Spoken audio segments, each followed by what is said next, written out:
Welcome back to the channel. Hope you enjoyed everything thus far since I restarted the channel. If not, I hope to make it up to you at some time in the future. My question is, why exactly does the entertainment industry always go hand in hand with sexual assault? I mean, it's like literally peanut butter and jelly, macaroni and cheese, yin and yang. It's the only industry that does this. No other industry. You don't hear about the casting couch with, let's say, construction. You don't hear of gay for pay in any other industry like finances. No other industry. Even what things that have come to light lately with Heels of Harris, it's not even to the same degree with politics. It's only the entertainment industry. And that had me kind of doing some research. And this is what I've come up with so far. Let's just take a look at this video real quick. Streets in just underwear and cowboy boots. There are humiliation rituals. Yes. And sometimes they don't even get in. So a lot of these stars, a lot of these celebrities that want to get to, the higher level, the A-list or whatever, they come to them to get in. And they're like, don't want you. They pick and choose. Whoever could be the better puppet is who can get in. And yes, they be sacrificing family. They be doing a whole absolutely. You don't hear about things like this in any of the other industries. It's not necessarily, I think they tried to make it seem like it's devil worship and so on and so forth. I don't really think it's similar to me to joining a frat. And from what I've seen in the frats, things were kind of, I remember the movie like Porky's and School Days. There wasn't a lot of what goes on now. Some of the videos I've seen, these individuals on the line, the males, they're doing a lot of, suspect stuff, one would say. It's almost like hazing to me. It's like, well, X was done to me, so those who are coming behind me, I'm going to turn it up a notch. It's disgusting, but because it's only in this industry that this occurs. Nobody is going to do what people do to get into the entertainment industry. I'm just saying. So they don't fix it and do something about it. History will constantly repeat itself. Now, Suge, you said something early on that I want to get clarification for the audience, Suge. You said early on, you can't just look at Diddy in isolation. You said this was done to him. He learned from others, and it was done to him, and then he did to others. To me, that sounds like what I hear when people are talking about abusive situations, hurt people, that someone was sexually abused, they wind up being a perpetrator. Is that what you're suggesting about? That's what I was saying about, it seems more like a initiation, but when you join a fraternity, sorority, they put you through things because they were put through things. And what they went through isn't enough. They're scarred by it, possibly, but they want to 10x it on those coming in behind them. It's not just, it's not the devil worship angle. That's simplifying it. They don't want to admit that it's really frat and sorrow shit without being in a frat or a sorrow. About Sean Combs, that he was sexually abused and he now sexually abused? Black Greek. That still doesn't make sense to me. Yeah, I think that's absolutely right. I think he repeat what was done to him. And like I said, if you look at Russell Simmons, you know the truth. Andre Rail, you know the truth. Pride Davis, you know the truth. Jimmy Iovine, you know the truth. So there's not certain things that all of a sudden you got this. The industry is a quick business. It's been like that for a long time. And the casting couch is real, but it's for women and men. But far from all that, I think the most important thing is I feel like they should let Puffy tell his truth. Oh my God, it's true. Okay, but is what Suge explaining happened to Puffy, is that found in any other industry? How about aerospace? How about in the military industrial complex? Does it happen anywhere else other than entertainment? Interstate prostitution, which carries up to 20 years in prison.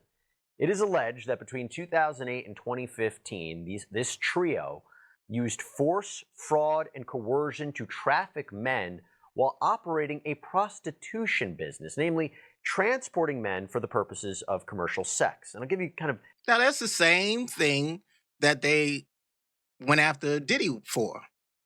or they convicted him for transportation, even though it wasn't for him, it was for Cassie, allegedly, or truthfully, not sure. Didn't watch that close, but you got a question like, well, why were these individuals so willing to be transported and to have sex with, I guess, males and females, probably males for this individual, because the bar is so low to get into the modeling. I know you say, well, they have to be attractive. Yes, but they don't have to do anything to be attractive. They were born with that attractiveness. You know, they may work out to for these males, get themselves chiseled up or whatever, but they're young, so they're not doing the surgeries, not in mass, to get noticed to become models.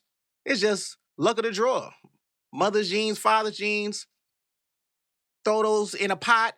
What comes out is, something quote unquote handsome and can be on the covers of magazines or what have you. They really haven't done anything to get in that position. I know they're going to say, oh, well, they worked hard, for whatever, one runway modeling, whatever. But the fact that they were picked off the street, possibly some of them. Oh, you look good. Why don't you come to my studio, or go to this agency and you could be a model?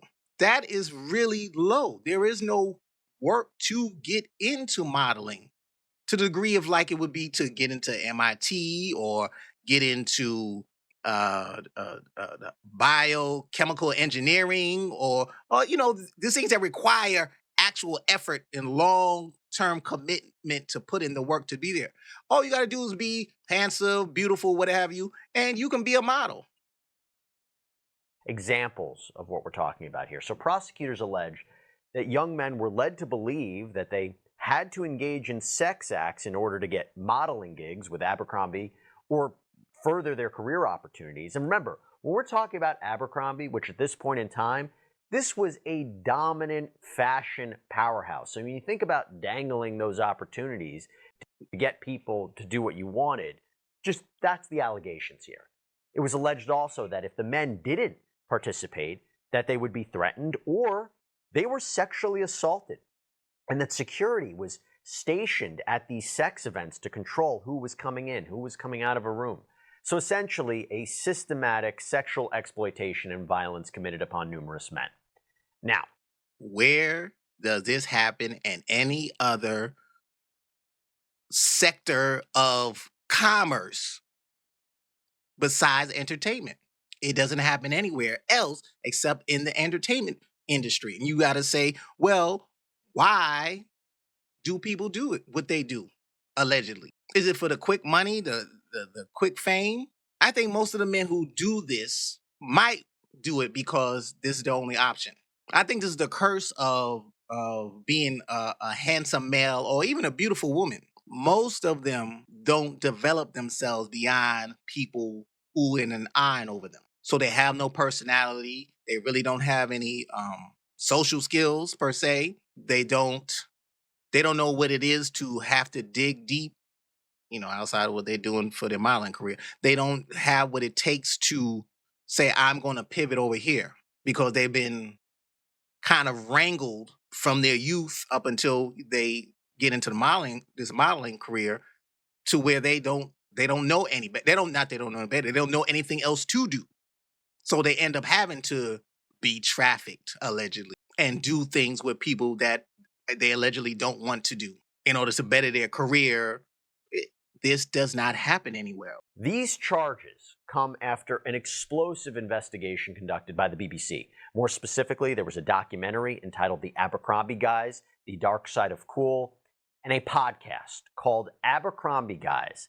And it was hosted by our next guest, special guest, Rihanna Croxford. This was a man I've been investigating for 3 years now. And I think as an investigative journalist, sometimes you can spend so much time with your head in the weeds of things. I spent so much time gathering evidence that I don't think I really took a step back to think just about the sheer amount that I'd uncovered. Botox, his fillers are now dissolved. He really looked like a shadow of the man that over the past few years I've heard really used his power and strength to abuse vulnerable young men. Take advantage of vulnerable young men, young women. That is the case everywhere in the entertainment industry. They want to tie it to like I said earlier, devil worship. It's not that. They're wolves taking advantage of the chicken coop. The chickens, they run to this area because it's the easiest place to go, and they end up getting devoured. This does not happen in any other industry. We were talking about, I've been covering so much of the Sean Combs case and other related cases. And when it comes to Sean Combs, a lot of it is regarding the abuse of women, but you're also seeing allegations against minors and men. And when it comes to the abuse of men, that is something that maybe is not vocalized as much as it needs to be. And the way that they don't care about males. That's the reason why. Everybody knows that. If a man gets assaulted by a female, there's chuckles. Oh, well, he liked it anyway. If a man gets assaulted by a male, oh, well, he should have fought. If he really fought back, he wouldn't have been in that situation. And if it was me, I wouldn't have let none of that go down. I'd rather die. They don't care about males. That's the reason why. So what I found in my investigation was not only these allegations of sexual exploitation, but I also found that Mike Jeffries, his British partner, Matthew Smith, were at the centre of a highly organised global operation, one that not only involved the middleman, James Jacobson, but also a network of recruiters, men who would receive referral fees for finding other young men and bringing them into this scheme. Now, those men could... And that happens with females too, with prostitutes. If the what's it called, bottom bitch can find somebody else to bring new to her pimp, I'm sure she gets benefits on top of whatever she got for being a bottom bitch. But it's the same thing. How is the entertainment industry the same as prostitution on the blade? How is that? Could sometimes receive upwards of $1,000 from Mr. Jacobson for finding new men. Like, absolutely no idea. I have been asked about Tyra for 21 years. Yeah. No matter what project I'm doing, what I'm involved in, somehow Top Model finds its way in my interviews. Because it's part of your resume, part of your life. It is. It's absolutely a part of my life. But I didn't understand why it was such a topic every time I interviewed with someone. I'm done 154 projects since Top Model. It's been 21 years. But when you look back at the show, what stands out to you? What stood out to me was how young these women were, these girls were at the time. What stood out to you? How young we were, and looking at young me, the hopefulness in my eyes, and seeing that in all. Name another industry where a young female can get involved in something. Nonprofits, soup kitchen. Would she have the same type of things that she had to go through? So Eva, let me ask you, the docuseries, you say you were in awe when you watched it because you didn't know what was going on behind the scenes, but it details many controversial moments, from the alleged sexual assault that happened to eating disorders to models being put in blackface, or one model who was people who were bullied. And it's not just models, it's not just singers, it's not just dancers, it's also the actors. I mean, this is where everything started. Would anybody who, in ancient times, who was a thespian, an actor, or what have you, would they have ever believed the amount of money that actors are paid today would have ever been achieved? I mean, these individuals worked for change because they were entertainers.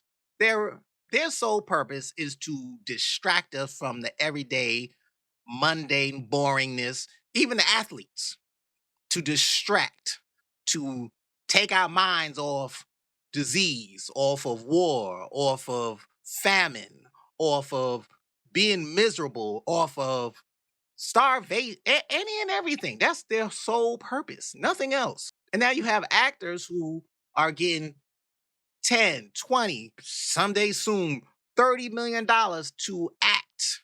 It doesn't make sense. But it does make sense why, to me, people who started doing this are willing to sacrifice themselves. They're nothing but entertainment. They're no more than this chicken playing tic-tac-toe or the chicken doing simple math. The bar is low. Anybody could be an entertainer. I don't care what nobody says. If you push hard enough, You can be an A-list actor, a B-list actor, a C, D. It goes all the way down. You have people whose every movie that they act in goes straight to DVD. You have singers at any given time could be a one-hit wonder. Or what them all them auto-tune singers, all those people who are studio singers, they cannot hold a note outside of lip syncing. And we know there are tons of singers who are less than stellar, but somehow or another they end up in our faces all the time. Manufactured, the bar is low, and it sounds ugly, but the reason why there's a casting couch is because there's always somebody who wants to sit on a couch.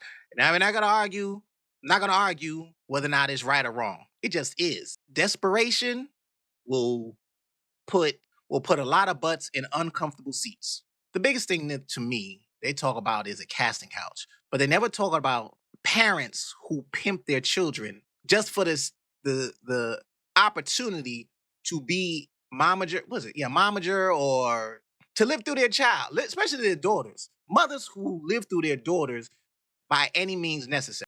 But how about producers and directors and all the stories we've heard? When I left Fox, I went to MGM for one picture. Thank goodness, only one. And when I got there with my mother, we were separated. She went into the office of Louis B. Mayer, and I went into the office of Arthur Freed. And he was going to talk to me about a movie he wanted to put me in. I'm 12 years old, you know. And I thought he was a producer, but instead he was an exhibitor. And I'd never seen anyone naked before, except myself. So I had no clue about what was happening. And so it struck me so funny, I laughed at him. And I laughed uproariously. I had tears, you know, and he got infuriated. And he said, out, out, out, go. So I mean, what mother sends their child into a room with a male that she's going to be working with by themselves? I mean, they want to talk, like I said, they want to talk about the casting couch. What about the mothers who sacrifice their children? And I'm not with that. Oh, it was accidental. They didn't know. No. This been going on for too many decades for all of a sudden. Oh, well, I didn't know. I was so surprised. I thought it was they send their children to the slaughter, all for money, possible fame, and notoriety for them through their children. Mother? Well, I was very quiet. I went down and met her in the lobby of the administration building. She came up very quietly from Louis B. Mayer's office, and we walked hand in hand silently to the car, which was unusual. I said, Mom, you won't believe what happened to me. And I told her what happened, and she got kind of quiet. She said, well, you don't know what happened to me. And Louis B. Mayer wasn't as bad as Freed was to me. But he came on to my mother. And so we both decided that we didn't like MGM much. It was, you know, it was better at Fox. Shirley Temple described Baby Burlesques as a cynical exploitation of our childish innocence. Baby Burlesques was a collection of 8 short films created as satire on major movies, events, and stars between 1931 and 1933. Shirley's roles in the series included a washed-up beauty queen, a nightclub singer, and a seductress.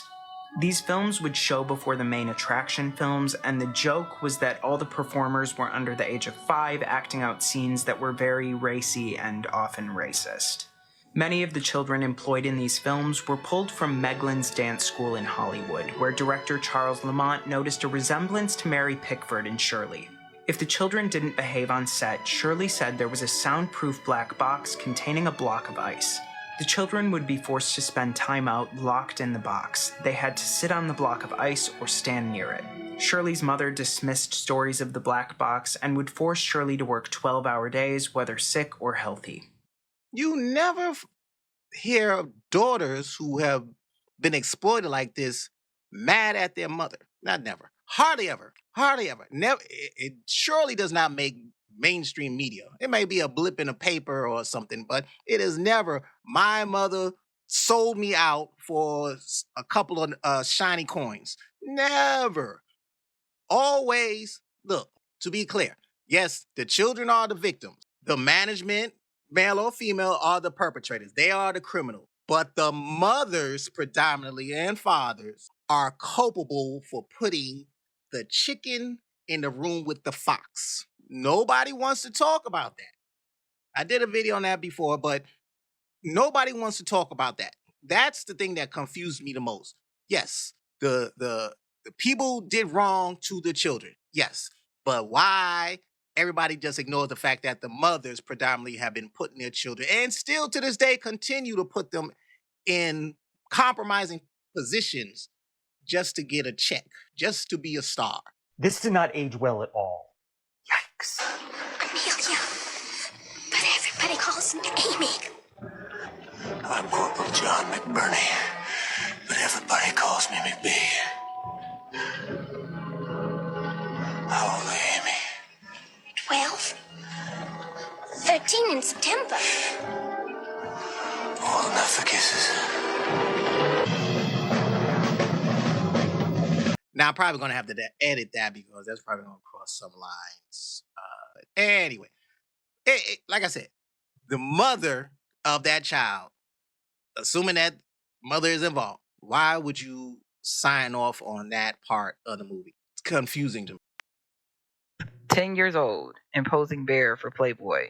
Yes, this really happened. And yes, Hollywood, like always, got away with it. This is the story of Brooke. Always Hollywood got away with it. What about the mother? Krista Shields, who was born on May 31st, 1965 in Manhattan, New York, to actress model mother Terry Shields and business father Frank Shields. Her paternal grandparents were from England, Germany, Scottish, Irish, and Wales, while her maternal grandparents were from England, France, Ireland, and Italy. Her mother grew up in a working class family, but her father grew up very wealthy from nobility. Following Terry's pregnancy announcement, Frank's family arranged for a financial settlement to be paid to her in order to have the pregnancy surgically terminated. So her father's family was pretty wealthy and they did not want this pregnancy to go on. So yeah, they were trying to protect their son, Terry, or whatever. So they tried to pay her off, but she lied to them, took the money. She accepted the payment, but broke the terms of the contract by having the child. Now, Frank married Terry, but they were divorced when Shields was 5 months old. Her mother made it clear she wanted her daughter to pursue a career in the entertainment industry when she was just 5 days old. Not 5 years old, 5 days old, you guys. Her mother had already looked at her and saw money. This is a direct quote from her mother. She said, "She's the most beautiful child, and I'm going to help her with her career." Shields learned to play the piano, dance, ballet, and ride horses as a kid.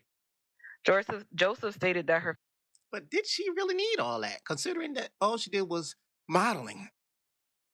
Maybe a little bit of acting, but did she really need all that? But, mother was trying to make sure all the bases were covered for her to pose for Playboy at 10 years old. Yeah.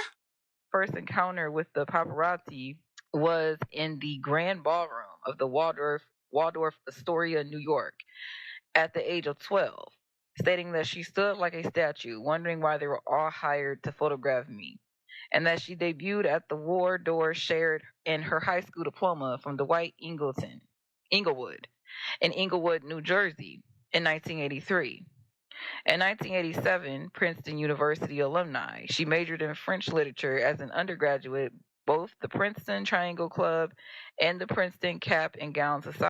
Now, people can argue whether or not she was really attractive, really beautiful, but she didn't have to do anything to become a model. The bar is low. And when the bar is low, the price of entry is generally harsh. And I find it odd that mothers do this to their especially their daughters and sons. Not, like I said, not going to ignore the boys. Her mother got her in the field because her mother knew she was going to be attractive. That's probably where it comes from, women having a certain type. The mother probably got pregnant on purpose because she did not do the medical termination. She probably got pregnant on purpose because she knew that the child would be beautiful because she was a model. Interesting. I remember this. I be telling my folks about it. They think I'm lying all the time. When you come out on the combine and you just only have your combine underwear on. The meat market. And When you you got meat meat market. Hell yeah. You line up with your number. They call your name. DB number 7. Jalen Collins. Hey, sweet. I ain't like that part. The meat market. No, it is. Nigga, No, it is. imagine. You walk in the room, it's like stadium seating. They call your name. You walk on stage, nigga. It's people from every organization sitting up there taking pictures. They calling your Sweet. names out. All you got your drawers on, sweet. Sweet. And it's not even. It's not no regular. It's not no regular room. You're not in the stadium. We like damn near under the stadium in Indy. And it's one of them little like conference rooms in there. They got some stadium. They got stadium seats over here. They got a little stage right here in the middle of the room. You gotta wear flip flops. You walk in. And that's all you got. That's it. Maybe you had on flip flops. I don't remember, but you got your girdle on. I mean, the Olympics, the athletes used to run bucket ass naked. You know, it would in the Olympians were all male. So, okay, yes, athletes have talent. Athletes are talented. Athletes in general can do things that the general population cannot do, either through they're naturally gifted, or they have been honed to be gifted, talented athletes, but they're still entertainers. So these events that they're explaining, it makes sense. As a rule, have to do things that are not found in any other corner of the world. Not the world, the economy. There you go. They're the only ones in mass that when you find, okay, would this occur as far as them explaining? They're displaying themselves in nothing more than underwear. Does that occur anywhere else? You can say, oh, the military. I think that's to make sure that they don't have any abnormality for war. Plus, they don't get paid what they get paid, what athletes get paid.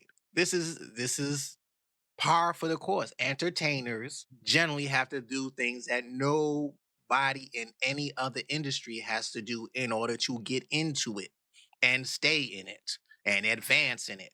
No other industry. You walk in, you get on the stage, and then you walk back out. Yep. But you stand up there for a good like 2-3 minutes. They make us walk up there and measure you. Yeah, they measure you all walk up there, they give you your height, your wingspan, your hand. 9 3-inch head, 8.5-inch dick. They call it out. Right. Yeah. And you in there in your drawers, you just got a girdle on. Just wow. And it's numerical, so you in line, numerical, alphabetical, so you in line. Imagine just like 30, 40 niggas just in their drawers, just waiting to go get stared at by these. Yeah, waiting for master to come check you out. And they want to take it to, being on the auction block in the slave trade during slavery or whatever. But it's no different than what the Olympians did. As far as no secrets, they're there, like I said, to distract the public from misery, pain, suffering, all the negatives. They're there to distract. Period. Dot. That shit crazy. That shit crazy, bro. That shit crazy. I was thinking I was gonna say it if I wasn't gonna say it. That's what it is. Nothing to beauty pageant. They're looking for a whole package, is what they're judging for. But a Washington Post investigation found that over the course of 2 decades, female athletes were sexually exploited. Now, you, as a man, you can enjoy the female form, but this is entertainment. I don't care the hours that they spend in the gym. I don't care any possible substances that they might inject in their body in order to enhance their physique. This is nothing more than a show for the express purpose of entertaining. Athletes, we can argue that, but they are entertainers. By leaders within the most premier U.S. bodybuilding federation. Many women felt that there was no way he would have had that many beautiful women taking off their clothes in front of his camera or doing whatever else they were doing unless he was who he was in the business. The Post Henderson posed nude for at least one other group photo shoot. She never received any money for the photos. It would take several more years before Henderson earned her pro card at the USA. Sacrificing of oneself as an entertainer in order to get to a higher level of entertaining. Name another industry where that occurs. In mass. His amateur competition in 2010. She quit shortly after. The person. I think it's hard to overestimate just how much an athlete wants to win. Coaches know it, officials know it, other athletes know it. It's this giving up integrity by inches and having other people, I should say, take their integrity by inches. But it makes sense that everywhere there is everything that is a part of the entertainment industry generally has just the casting couch. The gay for pay. How many actors who were known to be heterosexual, but because a part requires it, will play gay? What other industry does that occur? What man is gonna be gay in order to get a job in offshore rigging, oil rigging? What guy was gay for pay to be a merchant marine? Only happens in the entertainment industry. Some summer camp with, right, is like the son of the BMW heir, and he Jenny from Blackpink. Like he paid for her? Yeah, paid for her and has a video and showed me this video, and that's how I know it was real. And I was like, what? And Did she's it look like, good though? All the K-pop stars in Korea are whores, and all the Korean actresses are whores. Apparently, with every Korean celebrity actress, there's a price tag on their head, and if you're rich enough, like a Chinese businessman, you can like go to these entertainment companies and request spending a night, even with the top K-pop stars, like even like IU, $500,000 a night. You see, this is international. This is not just in the United States. Entertainment industry worldwide has the same problem because the barrier for entry is low. To get into the entertainment industry, minus the athletes to a degree, to get into the entertainment industry, they're equivalent to the low-hanging fruit. And some of them are the fruit that is actually on the ground. And with that comes a lot of the ugliness. I'm just saying, these are my observations watching the Diddy case and some of these other things that I've seen. But like I said, entertainment industry, this is worldwide. It doesn't matter. They all have to go through the punishment of the low barrier of entry.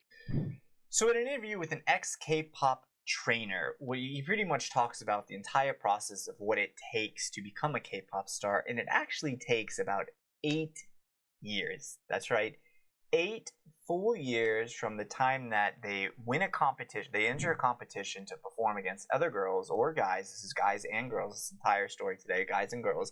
They're in a competition to compete with one another in order for the chance to become a K-pop star. Now, once they win that competition, they at that point enter a 8-year education training period. And what that period does is it teaches them how to sing, it teaches them how to dance, it teaches them foreign languages, and it also teaches them things such as instruments. Now, back in the day, and even today for small agencies, when they enroll into that 8-year program, it's actually on the K-pop trainees' responsibility to pay for their own education and training. And as you can imagine, 8 years of training in all these different fields can be very, very expensive. And that's...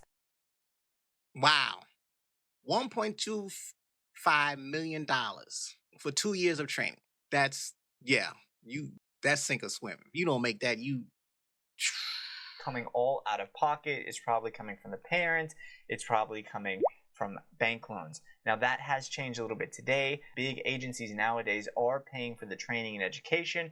However, there still are smaller agencies today that exist that require the trainee to pay for the education themselves. And as you can imagine, 8 years, that must be extremely expensive. After they finish the 8-year program, this is only for a chance to become a K-pop star. Now, once they finish the program, they're ready and they get formed into a group.